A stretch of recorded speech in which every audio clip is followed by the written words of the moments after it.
ಓಂ ಲಕ್ಷ್ಮೀನಾರಾಯಣಾಯ ನಮಃ. ನಿತ್ಯಭಕ್ತಿ ಕಾರ್ಯಕ್ರಮಕ್ಕೆ ಸುಸ್ವಾಗತವನ್ನು ಕೋರುತ್ತಾ, ನೀವು ಇವತ್ತಿನ ದಿವಸ ಪ್ರತಿಯೊಬ್ಬರು ಕೂಡ ನಮ್ಮ ಜೋಬಿನಲ್ಲಿ ನಮ್ಮಲ್ಲಿ ನಾವು ಗಂಡು ಮಕ್ಕಳಾಗ್ಬೋದು, ಹೆಣ್ಮಕ್ಳಾಗ್ಬೋದು. ಹೆಣ್ಮಕ್ಳಾದರೆ ಚಿಕ್ಕದಾಗಿ ಒಂದು ವ್ಯಾನಿಟಿ ಬ್ಯಾಗ್ ಅಂದೇನೋ ಒಂದು ಬ್ಯಾಗ್ ಇಟ್ಕೊತಾರೆ. ಗಂಡು ಮಕ್ಕಳಾದರೆ ಸಾಮಾನ್ಯವಾಗಿ ಪರ್ಸ್ ಇಟ್ಟಿರ್ತೀವಿ. ಅದನ್ನು ವ್ಯಾಲೆಟ್ ಅಂತ ಏನು ಕರಿತೀವಿ, ಪರ್ಸ್ ಅಂತ ಕರಿತೀವಿ. ಇದರ ಮಹತ್ವ ಏನು, ಇದು ಇಟ್ಕೋಬೇಕಾ? ಎಷ್ಟೋ ಜನ ನಾನು ಪರ್ಸ್ ಇಡೋ ರೂಢಿನೇ ಇಲ್ಲ ಸರ್ ನನಗೆ ಅಂತಾರೆ. ಹಾಗೆಯೇ ಈ ಪರ್ಸ್ ಅನ್ನೋದು, ವ್ಯಾಲೆಟ್ ಅನ್ನೋದು ಎಷ್ಟರ ಮಟ್ಟಿಗೆ ನಮಗೆ ಪ್ರಭಾವವನ್ನು ಬೀರುತ್ತೆ, ಇದರ ಮಹತ್ವ ಏನು? ಇದನ್ನು ಕನ್ನಡದಲ್ಲಿ, ಅಚ್ಚ ಕನ್ನಡದಲ್ಲಿ ನಾವು ಹಣದ ಚೀಲ ಅಂತ ಕರಿತೀವಿ.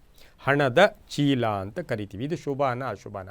ನಮಗೆ ವ್ಯಾಪಾರ ಆಗ್ತಾಯಿಲ್ಲ, ವ್ಯವಹಾರ ಆಗ್ತಾಯಿಲ್ಲ, ನನಗೇನು ಜಾಬ್ ಇಲ್ಲ, ಮತ್ತು ನನಗೇನು ಇಲ್ಲ, ಇವತ್ತೇನು ಬರೀ ಒಂದು ಕಾರ್ಡೋ 2 ಕಾರ್ಡೋ ಇಟ್ಕೊಂಡು ನಾವು ಓಡಾಡ್ತಾ ಇರ್ತೀವಿ ಅಂದರೆ, ಈ ಪರ್ಸು ಹಿಂದಿನ ಕಾಲದಿಂದಲೂ ಇದರ ಮಹತ್ವ ಏನು, ಇದರ ವಿಶೇಷ ಏನು? ಯಾಕೆ ಅಂತ ಹೇಳಿದ್ರೆ, ಆ ಪರ್ಸ್ ಅಂತಕ್ಕಂಥದ್ದು ಅಥವಾ ವ್ಯಾಲೆಟ್ ಅಂತಕ್ಕಂಥದ್ದು ಅಥವಾ ಹಣದ ಚೀಲ ಅಂತ ಯಾಕೆ ಆ ಹಣದ ಚೀಲ ಅಂತ ಕರಿತೀವಿ ಅಂದರೆ, ಈ ಹಣದ ಚೀಲ ಹಿಂದಿನ ಕಾಲದಲ್ಲಿ ಈಗ ಇರ್ತಕ್ಕಂಥ ಅಥವಾ ಈಗಲೂ ಬ್ಯಾನ್ ಆಗಿದೆ, ಆದರೆ ನೋಟುಗಳು ಈ ಪೇಪರಿನಿಂದ ಅಥವಾ ಕರೆನ್ಸಿ ಅಂತ ನೋಟುಗಳಿತ್ತಲ್ಲ, ಅದು ಆ ಕಾಲದಲ್ಲಿ ಇರಲಿಲ್ಲ.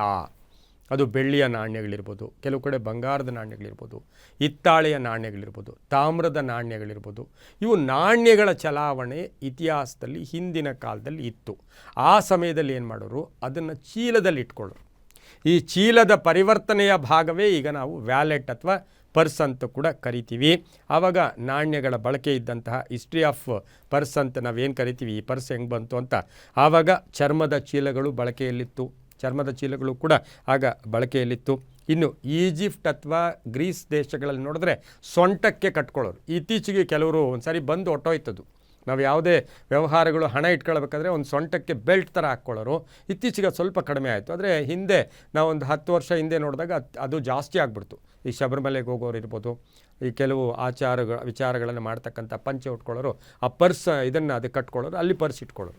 ಅದು ಸ್ವಲ್ಪ ಕಡಿಮೆ ಕೂಡ ಆಗಿರ್ತಕ್ಕಂಥದ್ದಾಗಿರುತ್ತೆ. ಇದು ಈಗ ನಮ್ಮಲ್ಲಿರ್ತಕ್ಕಂಥ ಈ ವಿಷಯ ಏನು ಅಂದರೆ, ಜೋಬಲ್ಲಿ ಪರ್ಸ್ ಇಟ್ಕೊಳ್ತಕ್ಕಂಥದ್ದು, ವ್ಯಾಲೆಟ್ ಇಟ್ಕೊಳ್ಳೋದು ಬಹಳಷ್ಟು ಶುಭ, ಸಮೃದ್ಧಿಯ ಸಂಕೇತ, ಲಕ್ಷ್ಮಿಯ ಸಂಕೇತ. ಇನ್ನು ಆ ಪರ್ಸ್ ಹೇಗಿರಬೇಕು ಅಂತಕ್ಕಂಥದ್ದು ಕೂಡ ನಾವು ಇವತ್ತಿನ ದಿವಸ ತಿಳ್ಕೊಬೇಕಾಗಿರುತ್ತೆ. ಅದು ಪ್ಯೂರ್ ಲೆದರ್ದಿರಬೇಕಾ, ಹಿಂದಿನ ಕಾಲದಲ್ಲಿ ಚರ್ಮದ ಒಂದು ಪರ್ಸುಗಳು ಕೂಡ ಇರ್ತಕ್ಕಂಥದ್ದಾಗಿರುತ್ತೋ.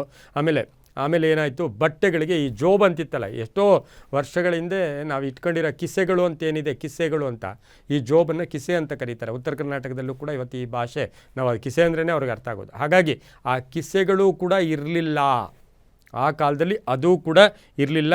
18ನೇ ಶತಮಾನದ ನಂತರ ಈ ವ್ಯಾಲೆಟ್ ಬಂತು. ಇದು ಬಂದಿದ್ದು ಯಾವಾಗ, 18ನೇ ಶತಮಾನದ ನಂತರ ಬಂದಿರತಕ್ಕಂಥದ್ದಾಗಿರುತ್ತೆ. ಹಾಗೆಯೇ ಈ ಪರ್ಸು ಧನಾಕರ್ಷಣೆ ಮಾಡುತ್ತೆ.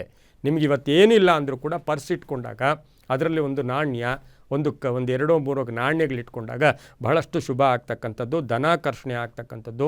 ಪರ್ಸ್ ಹರಿದೋಗಿರಬಾರ್ದು. ಎಷ್ಟೋ ಜನ ನೋಡಿರ್ತೀವಿ, ಪರ್ಸು ಮಾಡಲಾಗಿ ಡಿಸೈನ್ ಮಾಡೋಕ್ಕೂ ಕೆಳಗಡೆ ಒಂದು ಹೋಲ್ ಇಟ್ಟಿರ್ತಾರೆ. ಆ ಹೋಲ್ ಇರಬಾರ್ದು, ಪರ್ಸ್ ಹರಿದಿರಬಾರ್ದು, ತೂತಿರಬಾರ್ದು ಪರ್ಸ್ಗೆ. ಹಾಗೆ ಪರ್ಸ್ನಲ್ಲಿ ಮೆಡಿಕಲ್ ಮಾತ್ರೆಗಳನ್ನು ಇಟ್ಕೋಬಾರ್ದು, ಮೆಡಿಕಲ್ ಪ್ರಿಸ್ಕ್ರಿಪ್ಷನ್ ಇಟ್ಕೋಬಾರ್ದು.